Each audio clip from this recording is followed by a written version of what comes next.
Welcome back to the Hive Doctor, your beekeeping mentor. Today I'm going to be taking the guesswork out of 3 of the biggest challenges we as beekeepers face.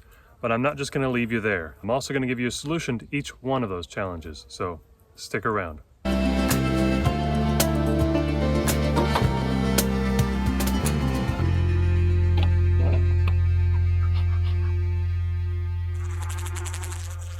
Today we're going to be talking about 3 of the biggest challenges we as beekeepers face. And this is not isolated to beginner beekeepers only, but intermediate all the way up to advanced.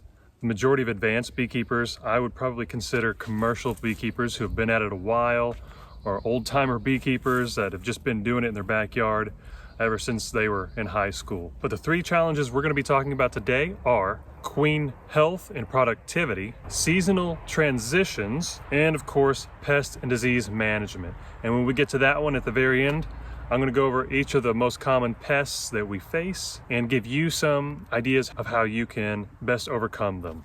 All right, so starting with queen health and productivity. In my book, The Intuitive Beekeeper, Beyond Master Beekeeping, I devoted an entire chapter to something that I titled queen keeping.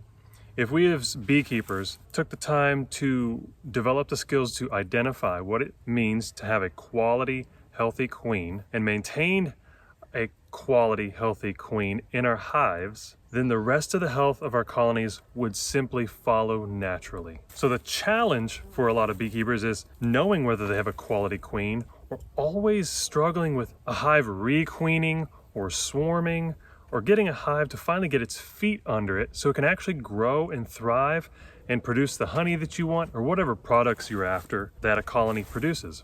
So despite whatever challenges you may have queen-wise, or perhaps you don't realize or recognize that it is a queen issue, you just have colony issues in general, maybe paying attention to the quality of your queen will help you overcome those other challenges that you perceive as being separate from the queen, when in fact, they're not. So number 1, I'm going to say, to help us overcome this challenge is going to be minimal invasiveness. So not checking your hives every day or every other day, and maybe not even every 3 days. Once to twice a week, depending on the season. And sometimes you can actually go longer, once every 2 weeks. But when you are in the hive, that's when it's going to matter most to judge the productivity and health of your queen. So look for signs of a healthy queen. 1 is going to be single eggs laid primarily and hopefully mostly in the center middle of the cell. If you see multiple eggs, we're dealing with probably either a laying worker or a queen that didn't mate very well. Generally, most of the time it's going to be a laying worker when you see multiple eggs in a cell.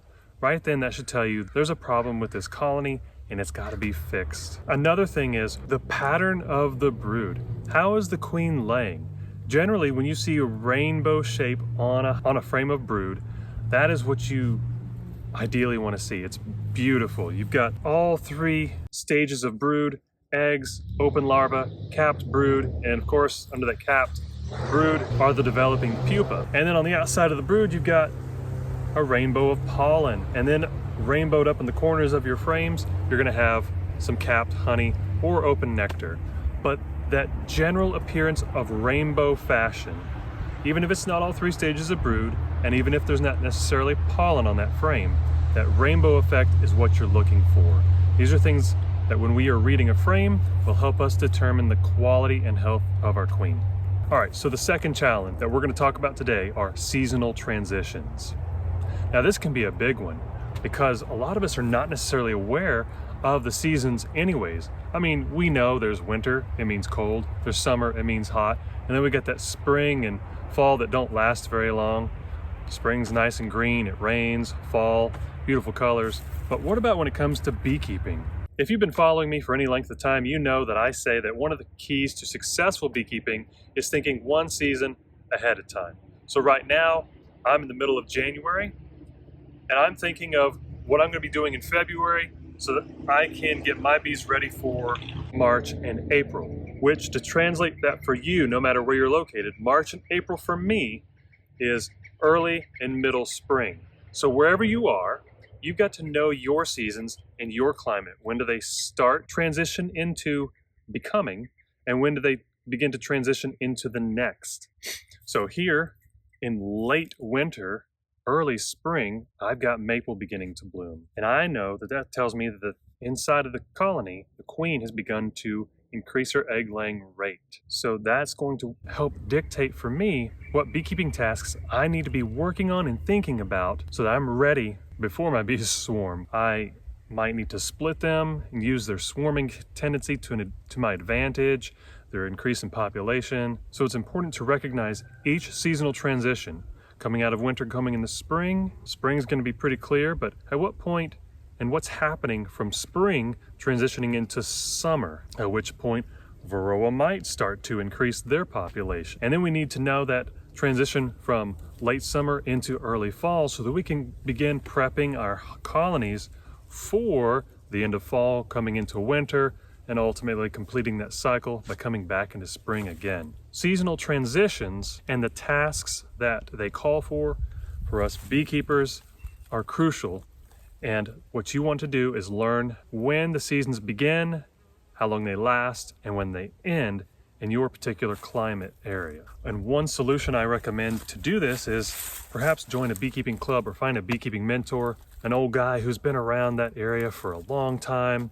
He has seen the harsh winters, he's seen the warm winters, he knows when things start to bloom and when they stop, when you should harvest. Those are the guys to talk to. And it also might be a beekeeping gal. Look for someone with that kind of knowledge and get as much as you can from them, and then begin to notice it on your own. Maybe you need to take notes to help you, and eventually you start to recognize it on your own and you won't need to take notes anymore. You're gonna be like, hey, I got this. I'm a beekeeper at this level. I came from here, now I'm here, and I'm going here. All right, and the third and probably biggest challenge that we as beekeepers face is going to be pests and disease. Now, one thing that you can do as a beginner to stop struggling so much is simply to come up with a pest and disease management plan and implement it, and do it on time. All right, so let's talk about Varroa. That's the most popular one these days. What can I do against Varroa? Well, I've used many methods myself. And what I've learned is that by using several methods, you're gonna have a more effective battle against the Varroa rather than simply using one method. So first off, screen bottom boards. That's gonna be the easiest. Honeybees naturally groom themselves. And every once in a while, they get those little buggers off of them and the Varroa fall through the frames and land on that bottom board. But if it's a screen bottom board, hopefully they'll fall through the screen and onto the ground. And since Varroa don't have wings, and most of the time your bees don't go and gather on the ground underneath the hive, those Varroa are not likely to make it back up into the colony and spread those viruses that they do. As far as Varroa mite treatments, choose one and do your best to see how effective it is. And then try another one and then compare. I personally use screen bottom boards, and I use an oxalic acid vaporizer because I've seen its effectiveness and I'm very satisfied with it. I also use Varroa control frames in my deep hive bodies. I've got a video on that if you want to check it out. I'll try to put a link to it somewhere on the screen here. But my point is that I use several different methods for the most effectiveness, because each single method is going to be a certain percentage effective. So if I combine methods, that percentage is going to grow and my bees are going to thrive that much more. And me as a beekeeper, I'm going to feel confident and happy in what I'm doing and like I'm actually being successful and getting somewhere. So let's talk about wax moths. Wax moths in a strong colony, not a problem. It's when a colony begins to weaken that a wax moth can take advantage of that weakness and spread and grow. Pay attention during your hive inspections, and if you see wax moths, try your best to snuff them out. Rub them onto the frame, smash them with your hive tool, take out that web. Any larva that you see, take that out, throw it on the ground. That'll help those weakened colonies. But especially if it's a smaller, weaker colony, by reducing the size of the area that they've got to maintain, you're going to do them a big favor. So maybe if you've got some wax moths in a small colony and it's struggling, transfer them into a 5-frame nuke. They'll do a lot better in that than they would in a 8 or 10-frame deep hive body, because they've got less room that they've got to guard and patrol and see what's going on. And especially because a small colony is most likely going to be just on the middle frames. They're not going to be out on the outside frames And that's where the wax moths are going to take advantage of and begin to grow and eventually overtake the hive. Now, wax moths are most destructive when it comes to stored equipment. In other words, equipment that you no longer have on bees. You've worked all of your colonies down to a winter management level, and you've got to store all those honey supers that aren't on hives. Well, when you store that equipment, and it's got that nice fresh beeswax on it, it becomes a buffet for wax moths. They can move in without anyone like honeybee there to police them, to kick them out of the hive. There's nothing there to deter them from just ruining everything that your bees built and worked hard to make. And the last thing that you want is to go to use your equipment in the spring and find out that it's just bare plastic or bare frames and wax moths have just completely destroyed it. So there's two things that you can do to keep wax moths out of unused equipment. One is to stack your boxes evenly and tight, and they make these pellets that I will put a link in the description to below, and you put them on a coffee strainer, and then you put that strainer with the pellets in between the boxes and your stack, and you kind of saran wrap it up to make it airtight. And the oxygen that's in there exposed to these pellets makes them disintegrate, and as they do, I think it creates some kind of gas. I don't completely claim to know how it works, but it works against deterring wax moths. I don't know if it kills them, but either way, it keeps your equipment safe so that when you open that up in the springtime, you have fresh, viable comb that you can go ahead and put on your hives that they can start growing into, and you can make your splits rather than them having to start all over by drawing wax out yet again.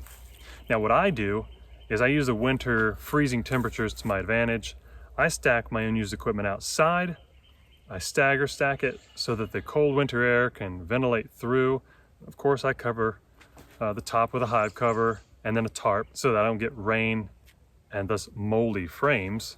But that cold freezing temperature will kill any wax moths, larvae, or eggs that are in there.